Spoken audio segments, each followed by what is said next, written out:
નમસ્કાર, હું હિરેન પટેલ. આજે આપણી ઇન્ડિયા અગ્રણી પ્રોડક્ટ ભૂવસ્ત્ર સુપર લઈને એક વખત મોઢા ખાતે આપણને એક ખેતીની અંદર એટલે કે તમાકુની ખેતીની અંદર એક જોરદાર રિઝલ્ટ મળ્યું છે.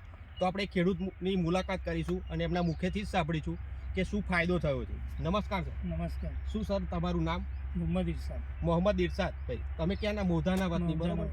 તો ભૂવસ્ત્ર સુપરનો ઉપયોગ તમે પાક રૂપે કેટલા દિવસે કર્યો હતો? 20 દિવસ. 20 દિવસે. અને ભૂવસ્ત્ર આપ્યા પછી કેટલા દિવસ થાય અંદાજે? 15 દિવસ. એટલે કે મિત્રો તમે સમજી શકો છો કે પાક રોપે 35 દિવસ થયા છે અને ભૂવસ્ત્ર આપ્યાના 15 જ દિવસ થયા છે.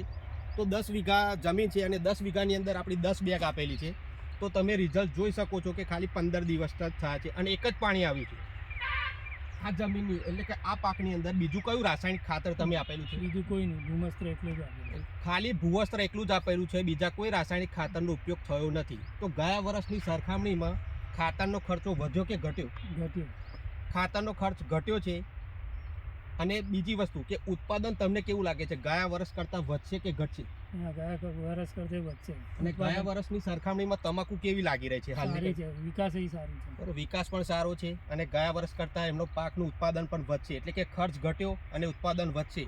અને ભૂવસ્ત્ર સુપરનો બીજો સૌથી મહત્વનો ફાયદો કે જમીનને ફળદ્રુપ પણ બનાવશે. અને હજુ મિત્રો ખાલી એક જ પાણી આવ્યું છે અને બીજા કોઈ રાસાયણિક ખાતરનો ઉપયોગ કરવામાં આવ્યો નથી. તો ઇરશાદ સર, તમે શું કહેવા માંગો છો? ખેડૂતોએ આ ભૂવસ્ત્ર સુપરનો ઉપયોગ કરવો જોઈએ કે ના કરવો જોઈએ? કરવો જોઈએ, 100% કરવો જોઈએ.